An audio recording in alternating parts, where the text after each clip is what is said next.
आपण ज्या क्लासेसमध्ये शिकलो आहे की फ्लक्स म्हणजे काय, इलेक्ट्रिक फील्ड लाईन्स कशा पास होतात आणि फ्लक्स कॅल्क्युलेट कसं करतो, ई ए कॉस थीटा, त्याच्याने flux number of flux calculate करतो. बरं, त्यानंतर आपण स्टडी केला गॉस लॉ काय आहे. ठीक आहे, गॉस लॉ काय आहे. Gauss law gives number of flux किंवा total flux passing through particular area. जर आपण गॉशियन सरफेस म्हटलं आहे आणि तो किती असतो, that is equal to Q inside upon epsilon not. त्या गॉशियन एरियाच्या आत किती क्यू आहे, दॅट इज एप्सिलॉन नॉट. म्हणजे आपण गॉसला थोडक्यात काय बघितलं आहे, आपण गॉसला बघितलं आहे integration E D A cyclic over closed surface is what, q inside upon epsilon naught. Okay, हा गॉस लॉ बघितला. त्यानंतर आपण बघितलं की कसं या गॉस लॉचा आपला थेरम आपण अप्लाय करून आपण एका इन्फानाइट वायरच्या बसनं आर डिस्टन्सवर इलेक्ट्रिक फील्ड किती आहे काढलं. त्यानंतर एका इन्फानाइट शीट पासनं किती आहे हे काढलं, हे सगळं काढलं. ठीक आहे, त्यानंतर आपण मेटल्स किंवा कंडक्टर आणि नॉन कंडक्टरचा फरक बघितला. कंडक्टरमध्ये आत इलेक्ट्रिक फील्ड झिरो कसं आहे, आपण कंडक्टरची प्रॉपर्टी बघितली जेव्हा कंडक्टर एक्सपोज होतो इलेक्ट्रिक फील्डला. हे सगळं आपण बघितलेलं आहे. या चॅप्टरमध्ये आपण we will study charged spheres. Charged sphere ball ला चार्ज केलेला आहे तर काय होतं बघा. 4 प्रकारचे आपण चार्ज स्फिअर बघणार आहे. 1 2 3 4. बघा, कोणीही बायहार्टिंगच्या मागे लागू नका, कन्सेप्टच्या मागे लागा. एक आहे आपण बघणार आहे ती हॉलो कंडक्टिंग. एक स्फिअरचा प्रकार काय आहे, हॉलो कंडक्टिंग. दुसरा आहे सॉलिड कंडक्टिंग, ह्याला आपण HC म्हणू. हॉलो कंडक्टिंग ह्याला म्हणू SC. सॉलिड कंडक्टिंग ह्याला म्हणू हॉलो नॉन कंडक्टिंग, ह्याला म्हणूयात HNC. आणि ह्याला अजून लास्ट आहे सॉलिड नॉन कंडक्टिंग म्हणजे SNC. HC SC HNC SNC असे 4 प्रकारे सिंपल सॉलिड आणि हॉलो, कंडक्टिंग आणि नॉन कंडक्टिंग, याच्या बेसिसवर आपण 4 वेगळे असं बघितलेलं. मला सांगा हॉलो कंडक्टिंग म्हणजे तो आतनं पोकळ आहे, thin, obviously it is thin, आणि कंडक्टिंग आहे. मला सांगा आतापर्यंत आपण काय शिकलो, जर अशा स्फिअरवर आपण चार्ज डिपॉझिट केला तर हा चार्ज फक्त बाहेरच थांबतो. हे आपण प्रॉपर्टीमध्ये बघितलेलं आहे कंडक्टरचं. हा कंडक्टिंगच आहे आणि हॉलो आहे. काय बघितलंय, ह्याच्या आत तर मासच नाही आहे काही. ज्या ठिकाणी मास नाही आहे त्या ठिकाणी चार्ज पण नाही आहे. असं कसं शक्य आहे, एका ठिकाणी मासच नाही आणि चार्ज आहे, असं पॉसिबल नाही आहे. इव्हन इलेक्ट्रॉनला पण काहीतरी मास आहेच आहे, कळतंय. येस, ह्याच्या आत मासच नाही आहे तर चार्जच नाही आहे. आणि ह्याच्या आत कुठला चार्ज नसल्यामुळे आतल्या सरफेसवर चार्ज नसणारच आहे, कॅव्हिटी आहे ना ही मोठी, तर फक्त बाहेरच्या सरफेसवर चार्ज राहील. सॉलिड कंडक्टिंगमध्ये काय, हा आतनं भरीव आहे, इट इज सॉलिड. आतनं असं गोळा आहे, स्टीलचा गोळा आहे, आणि ह्याच्यावर जर तुम्ही डिपॉझिट केला चार्ज तेव्हा तरी बाय डिफॉल्ट हा बाहेरच थांबणार. का, आत जाणार नाही. का, इलेक्ट्रिक फील्ड आत काय असायला पाहिजे, 0 असायला पाहिजे. आपण आता शिकलोय इलेक्ट्रिक फील्ड कंडक्टरच्या प्रॉपर्टीमध्ये आत कंडक्टर ज्या ठिकाणी मटेरियल कंडक्टरचं आहे, मटेरियल कंडक्टरच्या मटेरियलमध्ये इलेक्ट्रिक फील्ड कधीही 0 असतं. असं नको म्हणायला की आत 0 असतं. कधी कधी आत या ठिकाणी जर बाहेरनं ह्याच्या आत कुठं तरी चार्ज ठेवला असेल, मुद्दामून ठेवला असेल, त्याच्यामुळे याच्यावर ऑपोजिट चार्ज तयार होईल. हे मी तुम्हाला सांगितलेलं आहे, कॅव्हिटीमध्ये तयार होईल. पण हे जे मटेरियल ज्या ठिकाणी आहे त्या मटेरियलमध्ये चार्ज नील असेल. आपण याच्यावर परत त्याचं पुढे करतोय. Hollow non conducting, again hollow, thin hollow, पण आता नॉन कंडक्टिंग आहे, समथिंग लाईक रबर बॉल, आतनं जो हे हॉलो आहे, तर रबर बॉलला बाहेरनं जर मी चार्ज घातला लावला तर ते पण असंच राहील ना, तो आत ट्रान्सफर होणारच नाही. का ट्रान्सफर होणार नाही? कारण कंडक्टर नाहीच आहे, तो नॉन कंडक्टरच आहे, तो बाहेरच्या बाहेरच राहील. बरं, सॉलिड. आणि दुसरी गोष्ट, आत मासच नाही ना, there is no mass inside. आणि चौथी कॅटेगरी आहे सॉलिड नॉन कंडक्टिंग, म्हणजे दिस इज सॉलिड, भरलेलं आहे, म्हणजे भरीव बॉल रबरचा वगैरे. आता ह्याच्यात काय होतं बघा, ह्याच्यात जर मी चार्ज डिपॉझिट केला तर चार्ज वरच राहतो.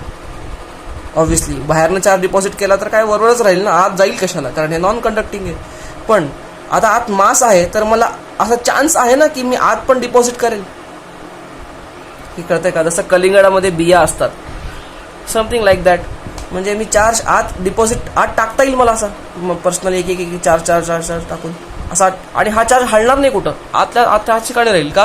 कारण हलण्यासाठी it is not favourable, non conducting आहे मटेरियल. कळतंय? हां, फक्त आत चार्ज आहे. कळतंय का तुम्हाला?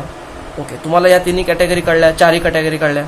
ओके, आता काय, फॉर्च्युनेटली आपलं काम एक सिम्पल कसं करता येतं, या 3 कॅटेगरी ज्या आहेत त्याच्यामध्ये आणि या पहिल्या 3 कॅटेगरीज ह्याच्यामध्ये काहीतरी साम्य आहे एकमेकांमध्ये. काय साम्य आहे की ह्याच्या आत चार्ज कुठलाच नाही आहे, जो काही चार्ज आहे सगळा सरफेसवर आहे बाहेरच्या. आणि ह्याच्यामध्ये काय आहे, आत चार्ज आहे. फरक कळतोय दोन्हीमधला? ओके, ह्याच्या बाहेर चार्ज असेल का? असू शकेल. जर बाहेर मी चार्ज डिपॉझिट केला त्याच्या बाहेरही चार्ज असू शकेल, काही प्रॉब्लेम नाही, आत असू शकेल, बाहेर असू शकेल. पण ह्याच्या मात्र काय असं, हे चार्ज माझा डिपॉझिट करण्यावर आहे ना. मी जर चार्ज बाहेरनं डिपॉझिट केला याच्या सरफेसवर बाहेरनं, तर बाहेरचा चार्ज टिकून राहील ना, काय प्रॉब्लेम आहे. पण आत मात्र असणारच आहे. ह्याच्या तिन्हीमध्ये काय आहे, आत चार्ज नसणार आहे. या दोन्हीमध्ये चार्ज आत का नसणार आहे? कारण आत मटेरियलच नाही आहे, हॉलो आहे. आणि ह्याच्यामध्ये का चार्ज नसणार आहे? कारण हे जरी आत भरलेलं आहे तरी पण ते कंडक्टिंग आहे. आणि कंडक्टिंगच्या आत आपल्याला माहिती आहे काय, 0 असतं, इलेक्ट्रिक फील्ड 0 असतं, म्हणजे चार्ज सगळा बाहेर येईल, तो सरफेसवरच राहील तो चार्ज. ओके, तुम्हाला हे कळलं का? या 4 कॅटेगरीज नीट लिहून घ्या आणि याच्या मागचं जे काही मी तुम्हाला सांगितलं ते लिहून घ्या. आता म्हटल्याप्रमाणे मी तुम्हाला PDF पाठवणार नाही आहे याची. I am not sending you PDF of this. तर मी जे काही तोंडी एक्सप्लेनेशन केलेलं आहे, read that once again and write in your own words. तुमच्या शब्दात लिहा, मराठीत लिहा, कन्नडमध्ये लिहा, बट राईट इट. पुढे आता आपण याचा अनालिसिस चालू करू. आता या तिन्हीचा एकच कॅटेगरी बनवू आणि याची तिसरी कॅटेगरी बनवू, HC, SC आणि HNC. ओके, सगळ्यात पहिल्यांदा बघू केस 1 म्हणता येईल. काय आहे? HC, SC आणि हे HNC. ओके, ह्या तिघांचं जरा डिस्कशन करू. सगळ्यात पहिल्यांदा आपण याचं इलेक्ट्रिक फील्ड काढू, याचं ईचं डिस्कशन करू. आता तिघांना एकच ट्रीट करता येईल ना, कारण मला मतलब नाही आहे हे मेटल आहे का नॉन मेटल आहे, त्याशी मतलब आता नाही आहे या स्टेजमध्ये. काढण्यासाठी, चार्जचं डिस्ट्रीब्युशन करण्यासाठी हां मेटल नॉन मेटल डिपेंड करेल. एकदा का चार्ज डिस्ट्रीब्यूट झाला तर या तिघांमध्ये साम्यच आहे ना. आत मॅस आहे का नाही याच्याशी माझं काही घेणं देणं नाही. चार्जचं डिस्ट्रीब्युशन तिघांमध्ये सारखंच आहे, सरफेसवरच आहे. त्यामुळे हे तिघांना एकत्रच मी ग्रुप करून टाकतो. बघा, आता या तिघांपैकी कुठला तरी एक घेतला आपण. ओके, आणि ह्याच्यावर चार्ज म्हणल्याप्रमाणे कसं आहे, बाहेर आहे. बरं, ओके, मी काय करतो, एक पॉईंट A इथं घेतो आणि एक पॉईंट B इथं घेतो. पॉईंट A आतमध्ये, पॉईंट B बाहेर आहे. हा त्याचा सेंटर आहे. आणि हे स्फिअर आहेत ना सगळे, ऑब्व्हियसली सगळे स्फिअर आहेत, बॉल्स आहेत. त्याच्या बॉलचं सगळ्याचा कॉमन आपण रेडियस R म्हणूयात. रेडियसला कॅपिटल R म्हणूयात. आणि असं काय करू, या सेंटरपासनं, C सेंटरपासनं या Aचं अंतर स्मॉल r मानू आणि Bचं अंतर पण काय म्हणू, स्मॉल r. म्हणजे बेसिकली स्मॉल r काय आहे, small r is distance of a point from centre of the sphere. म्हणजे ज्या कुठल्या पॉईंटचं मी जे काय काढतोय, E काढतोय, V काढतोय, जे काय काढतोय त्या पॉईंटचं अंतर आहे काय आहे, स्मॉल r. कशापासून आहे, या स्फिअरच्या सेंटरपासूनचं अंतर आहे. कळतंय? कॅप्शन्समध्ये क्लिअर राहू. कॅपिटल R काय आहे, या रेडियस आहे, या ह्याची रेडियस आहे कॅपिटल R. म्हणजे कॅपिटल R कॉन्स्टंट आहे. कॅपिटल R रेडियसचा, बॉलचा जो रेडियस आहे तो कॉन्स्टंट आहे, तो चेंज होत नाही. हां, स्मॉलर व्हेरिएबल आहे का? आता मी पॉईंट ए साठी जर अनालिसिस करतोय तर स्मॉल आर एवढंच आहे. जेव्हा पॉईंट बी साठी अनालिसिस करतोय तेव्हा स्मॉल आर एवढं झालं. स्मॉल आर चेंज होऊ शकतं ना, कारण मी हा पॉईंट जिथं कुठं हा एला ए वरनं बीला नेला, सीला नेला, डीला नेला, इन्फिनिटीला, म्हणजे R will change, small R will change. कळतंय? स्मॉल आर आणि कॅपिटल आर मधला हा फरक आहे. ओके, बघा आता मी सगळ्यात पहिल्यांदा ई काढतो, ई ए काढतो, ए पॉईंटचं. आता यासाठी गॉस थेरम मला कसा वापरता येईल? मी या ठिकाणी ए मधनं पास होणार आहे गॉशियन सरफेस काढतो. गॉशियन सरफेस म्हणजे काय? असं इमॅजिनरी सरफेस. जसं मगाशी आपण इन्फानाइट लाईनला बघितलं, गॉशियन सरफेस सिलेंड्रिकल घेतला होता. आता मी गॉशियन सरफेस लहान स्फेरिकल घेतो, spherical Gaussian surface passing through a point. मी आता ई ए काढतोय, तर मला ई ए कसं काढता येईल? म्हणजे ई एची केस काय? या केसमधली एक सब केस आहे, ती म्हणजे when R is less than R. A point म्हणजे काय? ए पॉईंट आतला पॉईंट आहे ना, कळतंय का? ए पॉईंट आतला पॉईंट आहे म्हटल्यानंतर हा small R is less than capital R, ती केस आहे ना. म्हणजे काय थोडक्यात पॉईंट ए. ओके, आता कसं करायचं बघा. बेसिकली आपल्याला याच्याशी घेणं देणं असतं, आपल्या फक्त फॉर्म्युलाशी असतं, पण तरी पण तुम्हाला डेरिव्हेशन सांगतो मी, कारण तुम्ही डेरिव्हेशन बघा. डेरिव्हेशनमधून आपल्याला ते फॉर्म्युला कुठं आला हे कळेल, आणि गॉसला वापरायचा का हे पण कळेल. बरं, काय गॉसला सांगतो मी? मला cyclic integration of E D A is equal to Q inside by epsilon not. Okay, इथं सांगा आता गॉशियन सरफेसवर लावा हा गॉस लॉ. ओके, मला सांगा इंटिग्रेशन ई डी ए. ई काय? आता मी ई ए म्हणू का?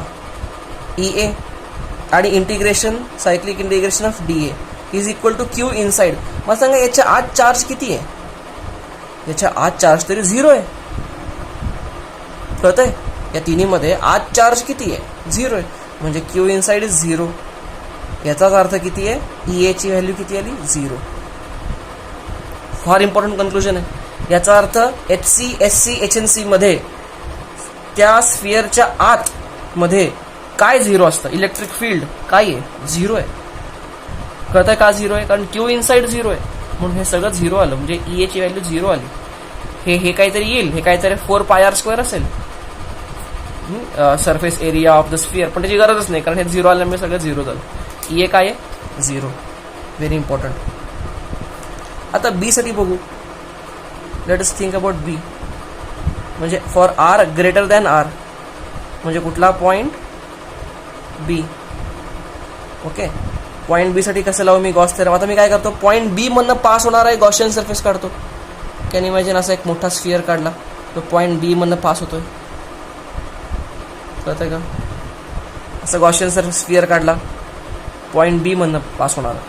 ओके, तर कसं करतो मी? आता बोला.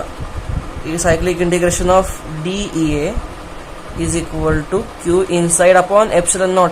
हा गॉस थेरम आहे. ओके, हा इलेक्ट्रिक फील्ड ई बी बाहेर आणला मी, आणि cyclic integration of D A. आता हे डिस्टन्स आता आर झाली ना, स्मॉल आर झाली ना ही व्हॅल्यू ही, कारण आता बी पॉईंट विचार करता म्हणजे distance of B point from centre. तर आता काय ह्याचं, या स्फिअरचं, बाहेरच्या स्फिअरचं एरिया किती असेल? 4πr², surface area of a sphere. हे झालं integration D A is equal to Q inside. याच्यावर टोटल चार्ज किती आहे? समजा याच्यावर चार्ज टोटल क्यू डिपॉझिट केला गेला. चार्ज टोटल किती डिपॉझिट केला गेला? क्यू. तर काय लिहू मी? हे क्यू अपॉन एप्सिलॉन नॉट. कळत आहे का? म्हणजे काय मला मिळेल? E B is equal to Q by 4πε0 r². म्हणजे बेसिकली काय आहे? K Q by r². कळतंय? K Q by r². बीला आता मला सांगा, के क्यू बाय r² ही एक बघितलेली तुम्ही एक्सप्रेशन आहे. What is K Q by r²? K Q by r² is electric field at distance r from a point charge Q. Point charge Q. याचा अर्थ तुम्ही जेव्हा या स्फिअरच्या बाहेरच्या पॉइंटला डील करताय, तिथलं तुम्ही ई काढताय, तेव्हा तुम्ही या स्फिअरला अज्युम करू शकता एक point charge kept at its centre.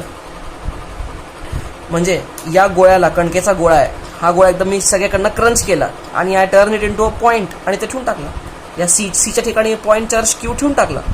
Q same Q. तर बीच्या ठिकाणी किती इलेक्ट्रिक फील्ड राहील? एवढंच राहील. म्हणजे या स्फिअरच्या बाहेरच्या पॉइंटला these spheres act like a point charge at their own centres.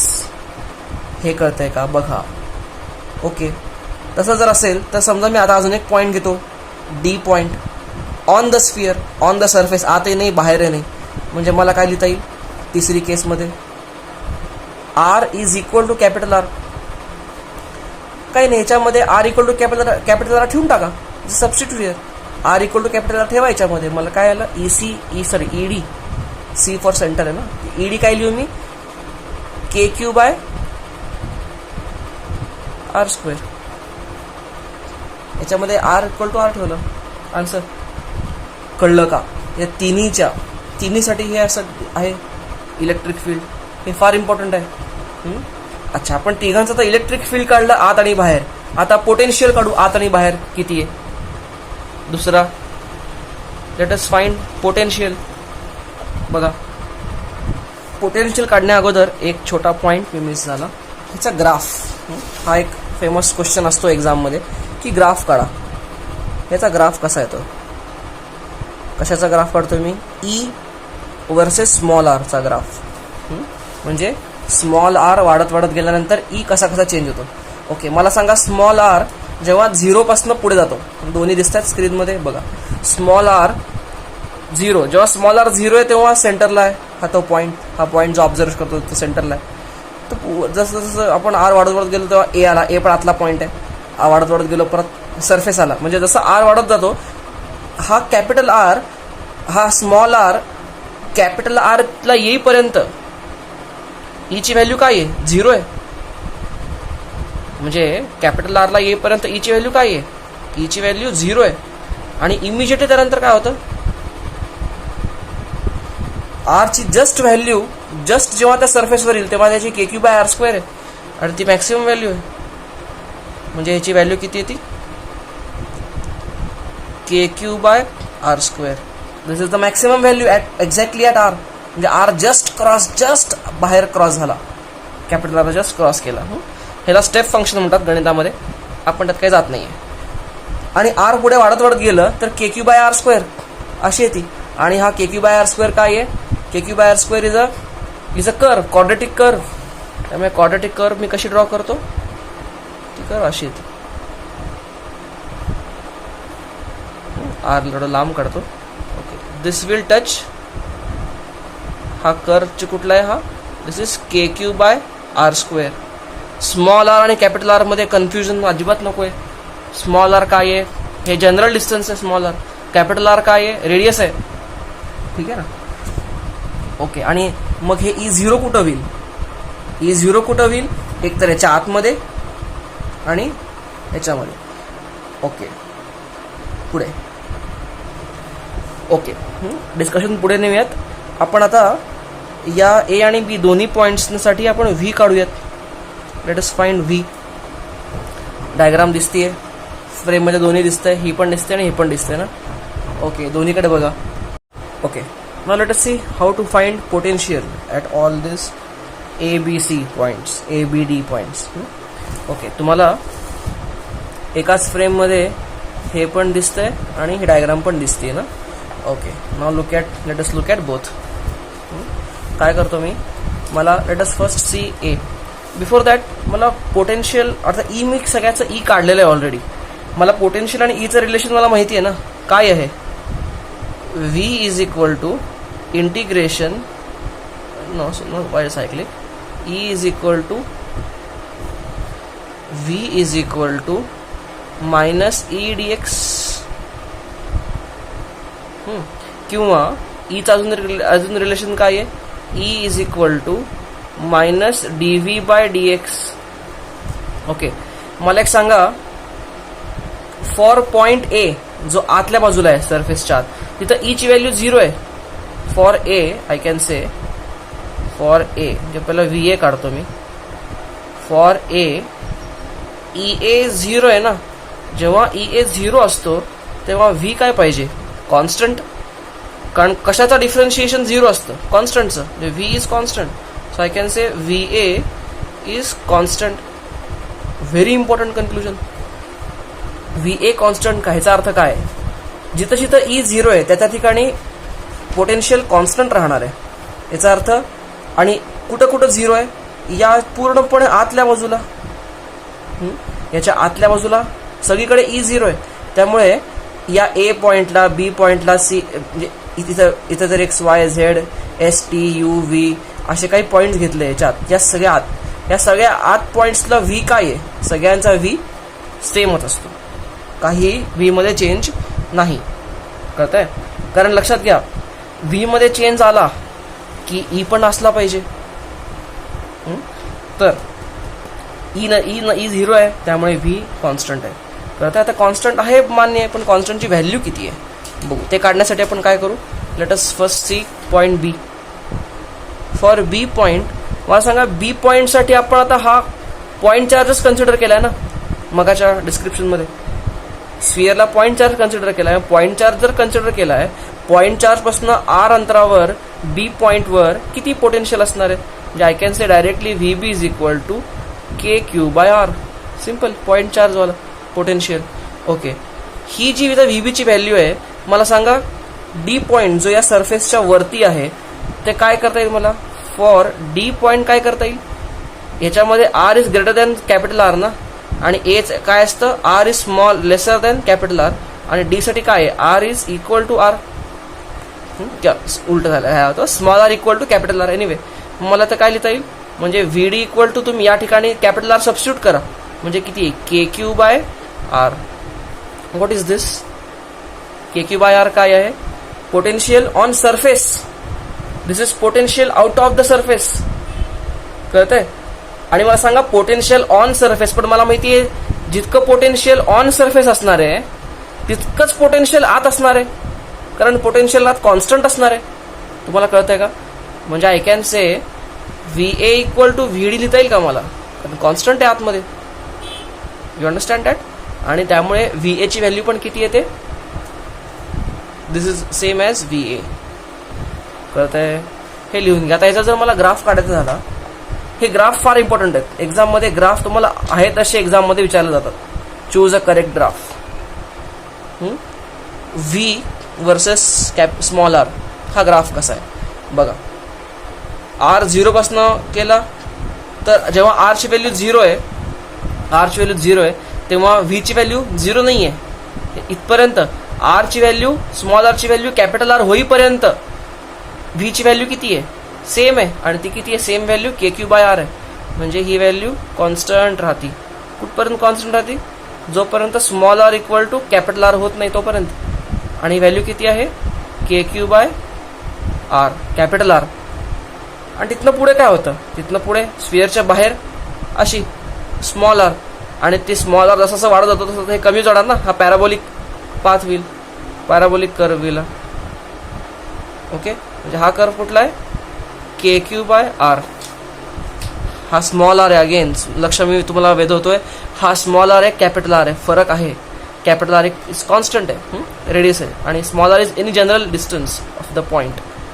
कळत आहे का तुम्हाला? Okay, that's how it works. कळत आहे? नोट डाऊन करून घ्या. तिसरा आपण पॉईंट बघू. याच तिन्ही कॅटेगरी, ही जी कॅटेगरी आहे आता तीन स्फिअरची कॅटेगरी, तर तिसरा पॉईंट बघू. तिसरा पॉईंट काय आहे, पोटेन्शियल एनर्जी, किंवा आपण म्हणूयात energy of system. Energy of system. Okay, की एनर्जी ऑफ सिस्टम किती आहे, त्या अख्ख्या स्फिअरची एनर्जी किती आहे. ओके, आता मी त्या डेरिव्हेशनच्या मागे लागत नाही. हे छान, it's a very nice derivation, पण आपल्याला त्याच्यात उलझायला नको. मला त्याला काही गोष्टी एक्सप्लेन तुम्हाला कराव्या लागतील. डायरेक्टली आपण लिहूया. Potential energy is equal to, हे तुम्ही डायरेक्ट पाठ करा, के क्यू स्क्वेअर बाय 2r. तुम्हाला पाठ तर सगळंच करायचं आहे. तुम्हाला एक्झाममध्ये वेळ नाही की तुम्ही असलं डेरिव्हेशन करून तुम्ही ऑप्शन फॉर्म्युला काढून मग सॉल्व्ह करणार आहे. नाही, ते तसं तर आईन्स्टाईन पण करू शकणार नाही त्या वेळेत. तर त्यामुळे डोंट वरी, तुम्हाला पाठ करायचंच आहे. तर हे तुम्ही डायरेक्ट लक्षात ठेवायचं. जे डेरिव्हेशन इंटरेस्टेड लोकांना आय कॅन पर्सनली टेल, जेव्हा तो पण भेटू, फक्त तुम्ही मार्क करून ठेवा. हे विचारायचं आहे सरांना, तुम्हाला हवं असेल तर. पण this is potential energy of system. आता मला सांगा, ही पोटेन्शियल एनर्जी कुठे आहे? ही फक्त त्याच्या बाहेर आहे. कळतंय का, ह्याच्या बाहेर आहे. आत पोटेन्शियलच आत कॉन्स्टंट, म्हणजे एनिवे ही पोटेन्शियल एनर्जी कुठल्या चार्ज, असं बेटर वर्ड असं मानतो मी, करेक्ट शब्द असे आहेत की पोटेन्शियल एनर्जी फक्त बाहेरच्या चार्जमुळेच आहे ना, कारण आत चार्जच नाही आहे. कळतंय. आता मला सांगा ही एनर्जीचा अर्थ काय असतो.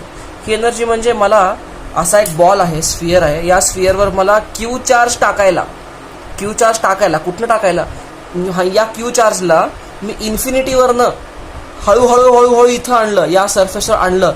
ते आणायला किती कार्य करावं लागलं मला, how much work I have to do to create this charge sphere, ते एवढं कार्य करावं लागतं. ठीक आहे ना, असं तर डेरिव्हेशन चालतं. ओके. आणि ही एनर्जी कुठे असते लक्षात घ्या. A potential energy is always cause आणि ह्याचा इफेक्ट असतो ई. कळतंय का, म्हणजे हे कॉज आहे आणि इफेक्ट काय आहे ई. जसं तुमचं study is your cause and your result is effect, तसं दिस इज अ कॉज एनर्जी आणि या कॉजमुळेच ई तयार होतो. पण मला सांगा या कॅटेगरीच्या स्फिअरमध्ये ई आत झिरोच आहे, फक्त बाहेर ई आहे. याचा अर्थ ह्याची एनर्जी कुठे आहे, पूर्णपणे बाहेरच्या सरफेसवर अॅक्युम्युलेट झालेली आहे. ओके. हे सगळे शब्द सगळे वाक्य तुम्ही लिहून घ्या बेटर. आणि मी तर लिहित नाही, तुम्ही स्वतः व्हिडिओ बघितला याचं मला प्रमाण कळेल की तुम्ही हे वाक्य मी आता जी तोंडाने बोललोय ती लिहून घ्या नीट. पुढे आता दुसरी केस बघू. पहिल्या केसमध्ये आपण या तिघांचं एकच कॅटेगरी करून टाकली होती. आता ही कॅटेगरी बघू. दुसरी केस कुठली आहे ही आहे solid non conducting sphere, SNC. बघा थोडं मोठं ड्रॉ करतो मी. सॉलिड नॉन कंडक्टिंग स्फिअर हा आहे सेंटर C. मी मगाच्या प्रमाणे A पॉईंट इथं घेतो आणि B पॉईंट बाहेर घेतो. हा R आहे. R हे जनरल डिस्टन्स आहे त्या पॉईंटचं. बरं, ह्याचा कॅपिटल R आहे रेडियस. आणि मी काय करतो, याच्यावर चार्ज, मला आत चार्ज घुसवावं लागेल हो ना, कारण चार्ज जसं बाहेर ठेवला, जर मी जस्ट बाहेर टच केला सरफेसच्या तर बाहेरच राहील ना, तो आत राहणारच नाही, आत जाणारच नाही, कारण नॉन कंडक्टिंग मटेरियल आहे. मी तुम्हाला अशी एक्सप्लेन केलं तुम्हाला, म्हणजे इट्स लाईक कलिंगडामध्ये कशा बिया असतात, समथिंग लाईक दॅट. मला चार्ज आत ठेवावं लागेल आणि हा चार्ज मूव्ह करणार नाही, इट विल बी स्टेशनरी. का तर मूव्ह करण्यासाठी फेवरेबल काय लागतं, कंडक्टिंग मटेरियल लागतं, कंडक्टर लागतो. पण हे कंडक्टिंग मटेरियलच नाही आहे, नॉन कंडक्टिंग आहे. कळतं ना. ओके. समजा ह्याच्यावर टोटल क्यू चार्ज डिपॉझिट केला गेला आणि याची रेडियस किती आहे R आहे. तर मला अशी एक टर्म काढता येईल का, चार्ज डेन्सिटी रो. चार्ज डेन्सिटीमध्ये चार्ज पर युनिट व्हॉल्यूम हे काढता येईल का मला, चार्ज पर युनिट व्हॉल्यूम. पण मला सांगा स्फिअरचं व्हॉल्यूम किती असतं, charge per unit volume 4/3 by R cube, म्हणजे 3Q बाय 4 पाय R क्यूब. ठीक आहे, हे आहे चार्ज पर युनिट व्हॉल्यूम. कळत आहे. ओके. नाव कम बॅक. मला आता ए साठी मी अनालाइज करतो. पहिला EA काढतो की आपण आपल्या सिक्वेन्सनी फॉलो करू. पहिला आपण E काढू. E कोणासाठी काढायचा, पहिल्यांदा ए साठी काढू. ए म्हणजे काय, R लेस दॅन कॅपिटल R. बघा तेच लॉजिक. मी ए मधनं पास होणारा एक गॉशियन सरफेस काढतो, गॉशियन एक इमॅजिनरी सरफेस काढतो. बरं, फॉर दिस गॉशियन सरफेस मला काय लिहिता येईल, integration EDA is equal to Q inside the surface upon epsilon not. Okay. आता काय आहे, EA बाहेर आणला, integration DA is equal to Q inside. मला सांगा या गॉशियन सरफेसच्या आत Q किती आहे, मला सांगा Q पर युनिट चार्ज. आता ऑब्व्हियसली मी हे अज्युम करतोय की हा चार्ज आत युनिफॉर्मली डिस्ट्रीब्यूट झालेला आहे. ठीक आहे ना. चार्जचं डिस्ट्रीब्युशन नॉन युनिफॉर्म असेल तर मग इरोडोचं क्वेश्चन होऊन जाईल, ते आपल्याला फार भयानक गणितं करावं लागतील. तर आपल्याला त्यात काय जायचं नाही. हा चार्ज आत युनिफॉर्म डिस्ट्रीब्यूट झाला आहे. युनिफॉर्म डिस्ट्रीब्यूट झाला तर चार्ज डेन्सिटी कॉन्स्टंट आहे, म्हणजे प्रत्येक व्हॉल्यूममध्ये हा charge per unit volume constant आहे. मग मी हा छोटा स्फिअर काढला, या स्फिअरच्या व्हॉल्यूमच्या आत चार्ज किती आहे मला कसं कळेल, चार्ज पर युनिट व्हॉल्यूमला जर मी या स्फिअरच्या व्हॉल्यूमनी मल्टिप्लाय केलं तर मला काय मिळेल, total charge within the sphere. कळत आहे. द चार्ज इनसाइड मला कसं काढता येईल, this charge inside is nothing but rho into volume of Gaussian sphere, rho into this upon epsilon naught. करा, रोची व्हॅल्यू किती आहे वरती दिलेली आहे मी, 3q bye 4 pi R cube into volume, हे 4/3 खालीच घ्या, नंतर ते कट होणार आहे. Volume of Gaussian sphere, Gaussian स्फिअरचं व्हॉल्यूम काय 4/3 pi R cube small R cube upon epsilon naught. कळतं काय काय सबस्टिट्यूट केलं. 4/3 पाय कट म्हणजे काय झालं Q by epsilon naught R cube upon capital R cube. बर, what is cyclic integration of DA DA DA. DA काय असतो elementary area of Gaussian sphere ना, त्याच्यात सगळे असे छोटे डीए डीए ऍड केलं तर त्याचा सरफेस एरिया झाला. तो सरफेस एरिया किती आहे म्हणजे हे मी Q by epsilon naught R cube by R cube लिहितो आणि हे DA total area of the Gaussian sphere तो किती आहे area surface area 4 pi R square. म्हणजे तर खाली गेलं म्हणजे 4 pi R square. Small R ना, याचा रेडियस स्मॉल आर आहे. ओके, मग काय झालं Q R bye 4 pi epsilon naught R cube असं लिहू का मी. ओके, आणि ह्याची व्हॅल्यू 1/4 पाय एप्सिलॉन नॉट के असते ना, म्हणजे काय देतो मी K Q R by R cube. Very important, K Q R by R cube. Okay, हे झालं ए पॉइंटसाठी. आता let us talk about B point. दुसरी case B point. B point म्हणजे R greater than capital R. आता R small R मोठा झाला ना, स्मॉल आर म्हणजे बीचा डिस्टन्स, ज्या ज्या पॉईंटचं मी काढतो त्याचा डिस्टन्स स्मॉल आर म्हणजे. बरं, आता R greater than capital R. बरं, आता काय करा परत तेच बी पासनं पास होणारा मी गॉशियन स्फिअर काढतो. गॉशियन स्फिअर काढला मोठा असा दिसतोय. बी मधनं पास होणारा मला ज्या ज्या पॉईंटला काढायचं आहे इलेक्ट्रिक फील्ड, ज्या ज्या पॉईंटचा मला अनालिसिस करायचं आहे त्यातनं मी गॉशियन सरफेस काढतो. स्फेरिकल काढला. स्फेरिकलच का काढला कारण हा पॉईंट चार्ज सारखा कन्सिडर होतो किंवा हा स्फिअर शेप आहे म्हणून स्फेरिकल काढला. असं कंपल्सरी नाही की स्फेरिकल काढलं पाहिजे. इन्फानाइट लाईनला मी आठवत आहे सिलेंड्रिकल काढला होता गॉशियन सरफेस. बघा, ओके, असं आहे. पुढे या गॉशियन सरफेसला गॉसला लावा बाहेरच्या. काय लिहिता येईल मला इंटिग्रेशन ई डी ए पहिला लिहितो मी Q inside by epsilon not. Okay, आता हे ई काय झाला ई बी झाला आणि इंटिग्रेशन डी ए काय झालं 4 पाय आर स्क्वेअर. सगळा एरिया गॉशियन सरफेसचा area is equal to Q inside. या गॉशियन सरफेसच्या आतमध्ये चार्ज किती आहे क्यूच आहे ना, क्यू अपॉन एप्सिलॉन नॉट. कळतंय म्हणजे this implies E B is equal to K by 4 pi epsilon naught R square. म्हणजे काय आहे K Q by R square. परत K Q by R square आलं. याचा अर्थ काय K Q by R square आलं म्हणजे या बी साठी परत हा गोळा एक पॉइंट चार्जच झाला. कारण पॉइंट चार्जच इलेक्ट्रिक फील्ड असं असतं ना आर डिस्टन्सवर. तुम्हाला कळतंय का. म्हणजे आता ह्याचा अर्थ कन्क्लुजन काय हा स्फिअर भरीव असू दे सॉलिड असू दे कंडक्टिंग असू दे नॉन कंडक्टिंग असू दे, याच्या बाहेरचं electric field is just consider this a point charge kept at point C. Very important conclusion. कळतं हे दोन्ही. आता दोन्हीचा जर ग्राफ मला काढायचा झाला हे लिहून घ्या सगळं. हे मी जे काय तोंडी सगळं सांगतोय सगळं लिहून घेत जा. ग्राफ काढायचा झाला तर ई वर्सेस आरचा ग्राफ आहे. बघा आरची व्हॅल्यू 0 पासून जेव्हा मी व्हेरी करतो तेव्हा काय होतं 0 पासून जेव्हा आरची व्हॅल्यू व्हेरी करतो 0 पासून ते बाउंड्रीपर्यंत आरची व्हॅल्यू कुठली आहे ही आहे K Q by R.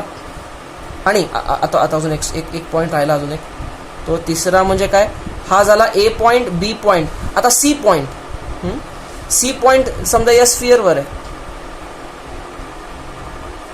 Okay, तर सी पॉईंट काय बेसिकली सी पॉईंट हा तर दोन्हीचा बाउंड्री आहे ना. सी जस्ट बाहेर म्हणलं तर हे फॉलो करेल, जस्ट आत म्हणलं तर हे फॉलो करेल. कळतंय का. पण मला एक सांगा दोन्ही केसेसमध्ये तुम्ही बघा ना सीच्या केसमध्ये काय असतं small R equal to capital R हो ना. मग तुम्ही या दोन्हीपैकी कुठलाही फॉर्म्युला उचला तर small R equal to capital R ठेवून बघा आन्सर तेच येणार आहे. म्हणजे electric field at C is equal to बघा या ठिकाणी तुम्ही small R equal to capital R ठेवलं तर कॅपिटल आर आणि हे कट होईल के क्यू बाय आर स्क्वेअरच राहिलं. इथं पण कॅपिटल आर ठेवा K Q by R square झालं. It is so beautiful K Q by R square सरफेसवर. कळतंय. ओके, म्हणजे आता मी सांगा, जसं जसं वाढत जातो एची हे आतल्या स्फिअरच्या आतमध्ये, म्हणजे as long as small R capital R इतका होत नाही तोपर्यंत काय होतं, हा फॉलो होईल ना.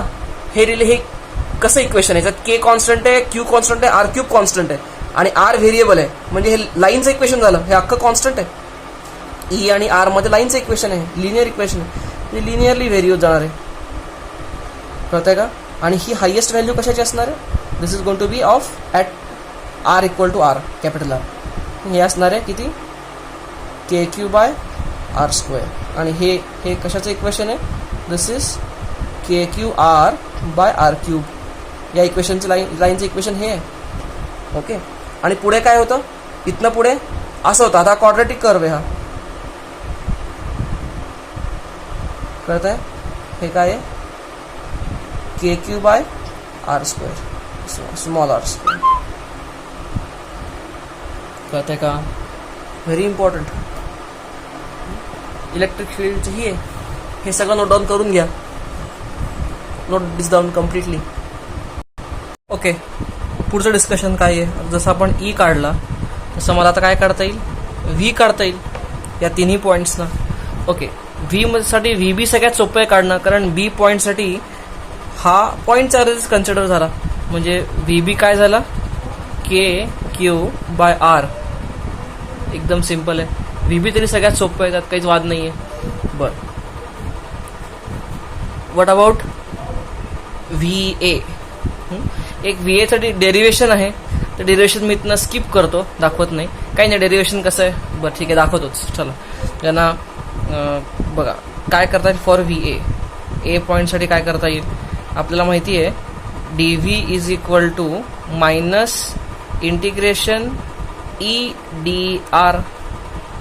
काय आहे कुठनं आलं, मला माहिती आहे E is equal to minus D V by D R ना. ठीक आहे. डी आर किंवा डी एक्स दोन्ही डिस्टन्स आहे, काही प्रॉब्लेम नाही. कॅप्शन असं आहे. बरं, मला जर टोटल व्ही काढायचं आहे, व्ही कशामध्ये काढायचं आहे, व्ही पोटेन्शियल आपण 2 पॉईंट्समध्ये घ्यायला लागेल ना, काहीतरी लिमिट्स घ्यावं लागेल ना आपल्याला. म्हणजे let us take some limits.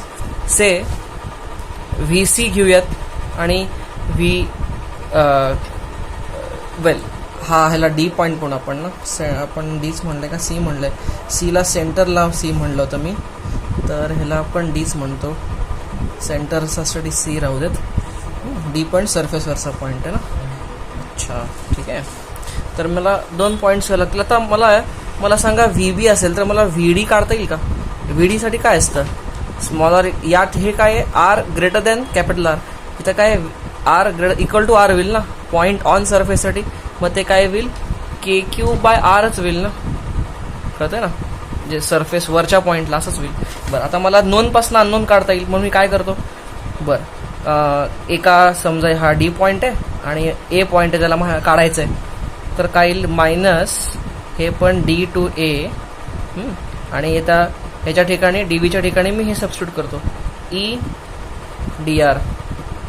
बघा मग मला इथं काय मिळेल, this is nothing but equal to V A minus V D ना, इज इक्वल टू मायनस. आता ई डी आर हे कसं काढता येईल बघा.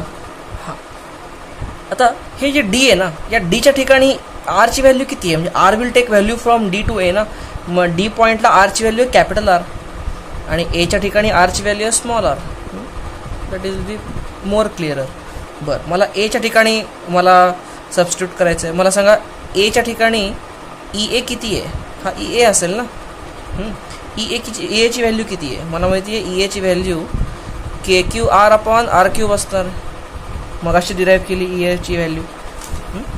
बरं, ही व्हॅल्यू इथं दिसते, K Q R by R cube. ही सबस्टिट्यूट केली तर मला काय मिळेल, K Q by R cube बाहेर आला, integration R D R, limits from R to R. Okay.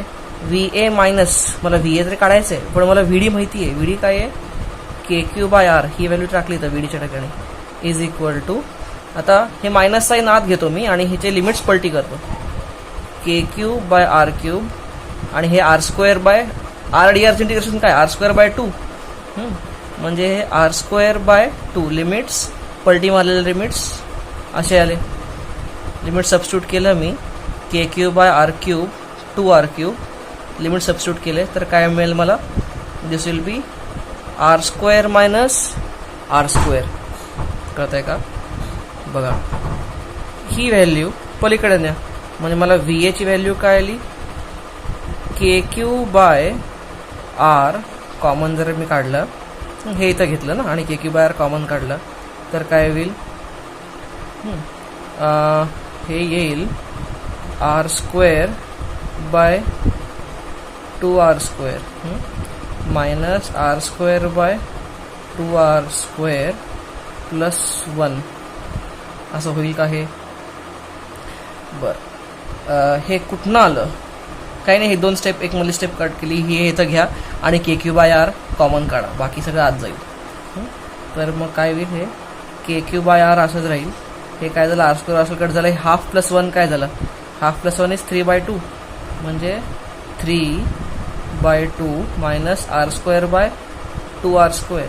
अजून चांगलं जरा सिम्प्लिफाय केलं तर काय होईल, KQ बाय हे येईल KQ बाय 2r³ होईल आणि याचं कारण 2r आणि काय होईल 3r² मायनस r².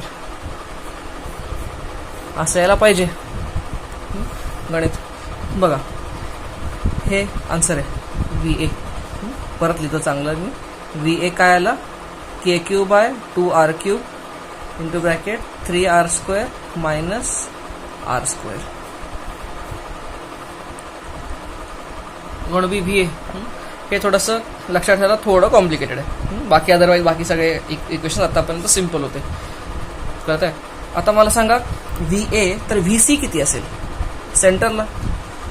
आतापर्यंत सेंटरमध्ये आपण सगळं 0 0 बघत आलं, त्यामुळे सेंटरला सगळं 0 होतं. आता VC किती असेल, फॉर VC मला काय करावं लागेल, फॉर VC म्हणजे सेंटरला फॉर VC R ची व्हॅल्यू किती आहे 0, सबस्टिट्यूट करा, R ची व्हॅल्यू 0, VC ची व्हॅल्यू किती आली 3r² म्हणजे याला 3/2 KQ बाय R.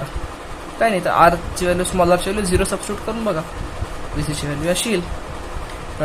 ही झाली VC ची व्हॅल्यू. आणि VP ची व्हॅल्यू, P काय VD फॉर VD ची व्हॅल्यू बघा, R इक्वल टू काय करायला, कॅपिटल R सबस्टिट्यूट करा. बघा तर 2r काय झालं, मग त्या केसमध्ये VD काय झालं, हे small R equal to capital R substitute करा, हे 2r² झालं, RR कट झालं, हे येतं KQ बाय R. परत तीच व्हॅल्यू आली KQ बाय R जी मी इथं काढली होती, म्हणजे कन्फर्म केलं, इट्स करेक्ट. कळत आहे? This is the beauty, that's how it works. ह्याचा एक ग्राफ काढूयात, ग्राफ इम्पॉर्टंट आहे. ग्राफ कसा आहे, आता हा ग्राफ R इक्वल टू 0 ला 0 नाही आहे, R इक्वल टू 0 ला तो काय आहे 3/2 KQR आहे, एक व्हॅल्यू आहे त्याला काहीतरी. बरं तो कुठेतरी त्याची व्हॅल्यू काय होतीये KQ बाय R होतीये कुठेतरी, म्हणजे सरफेसला होतीये ना, म्हणजे तो पॉईंट इथं झाला, म्हणजे at R equal to capital R अशी व्हॅल्यू होतीये. ओके, आणि हे कनेक्शन आहे, हे असणार आहे, हे पॅराबोलिक कनेक्शन असणार आहे, कारण हे इक्वेशन ऑफ पॅराबोला आहे. ठीक आहे, ॲटलीस्ट तुम्ही शेप जरी काढला तरी नो प्रॉब्लेम. आणि या ठिकाणी एक चेंज होईल आणि इथनं पुढे हा कर्व असा जाईल आणि हा असणार आहे हायपरबोला. अंडरस्टँड? तर हे तुमच्या फक्त एक कर्व लक्षात राहू देत, ह्याच्यावर काय डिटेल्ड प्रश्न नसतात, पण हा कर्व असा विचारला जाऊ शकतो, तर तुम्हाला लक्षात राहू दे. ठीक आहे, ओके. आणि आता तिसरा, पोटेन्शियल एनर्जी. किती एनर्जी राहिली म्हणजे सिस्टमची, या SNCची सिस्टमची एनर्जी किती आहे, ह्याची एनर्जी म्हणजे ही बनवायची एनर्जी. मी जागा नाही आहे का, हां इथं. ओके, एनर्जी किती आहे सिस्टम फॉर्म करायची एनर्जी. ओके, आता हे डिराईव्ह कर बसत नाही, हे चांगलं डेरिव्हेशन आहे, पण आता लॉंग पडेल, कारण याच्या सिस्टमच्या आत चार्ज आहे, त्याचा सरफेसवर चार्ज घेता येऊ शकतो, असं सगळं आहे. तर हे जर चांगलं इंटिग्रेशन आहे, तर हे सगळं जर बघितलं तर ह्याची व्हॅल्यू होती 3/5 KQ² बाय R. कळत आहे? येस. काय केलं मी, इन शॉर्ट 4ही केसेसमध्ये या तिघांची एकच कॅटेगरी, याची दुसरी कॅटेगरी. म्हणजे बघायला गेलं तर 4 केसेस आहेत, पण ॲक्च्युली ह्याची एकच केस होती तिघांची आणि ह्याची दुसरी केस. दोन्ही केसेसच्या मी प्रत्येकाचा आतला बाहेरचा ई, आतला बाहेरचा व्ही आणि आतला बाहेरचा यू असं काढलेलं आहे. आणि हे सगळे फॉर्म्युले किती झाले, म्हणजे प्रत्येक केसचे 3 2 6 फॉर्म्युले, 6 नाही 2 2 4 1 5, ह्याचे 5 फॉर्म्युले आणि ह्याचे 5 फॉर्म्युले. हे आतला बाहेरचा आणि बेसिकली हे असे 10 गोष्टी. पण हे मला सांगा पाठ करायची गरज नाही आहे. कसं सांगतो तुम्हाला मी, पाठ काही काही गोष्टी कराव्या लागतील, पण काही काही गोष्टी तुम्हाला इनफॅक्ट हे प्रॉब्लेम सॉल्व्ह करूनच लक्षात राहून जाईल तुम्हाला. इतका प्रॉब्लेम नाही आहे. कसा समरी करायची झाली तर तुम्ही एक चार्ट बनवा. This is a homework for you. एक चार्ट बनवा. त्या चार्टमध्ये एक कॉलम असेल ही कॅटेगरी, दुसरी कॉलम असेल तर दुसरी कॅटेगरी, ही एक कॅटेगरी आणि ही एक कॅटेगरी. आणि एक चार्ट बनवा प्रत्येकाचा. ई आतला बाहेरचा, व्ही आतला बाहेरचा आणि यू. आणि अजून एक त्या कॉलममध्ये तुम्ही ग्राफ पण टाकू शकले तर बरं होईल प्रत्येकाचा. असं एक टेबल बनवा. हे सगळं टॅबलेट करा. ओके, नाउ लुक ॲट दिस. हे लक्षात ठेवायची काही गरज नाही आहे. या 4 केसेसमध्ये एक साम्य आहे, ते म्हणजे ह्याच्या सगळ्याच्या बाहेर जे आहे, बाहेरच्या पॉईंटसाठी हम सब एक एक भाई भाई, ह्यात काही फरक नाही, सगळे भाई. बाहेरच्यासाठी हे सगळेच पॉईंट चार्जेस कन्सिडर होतील.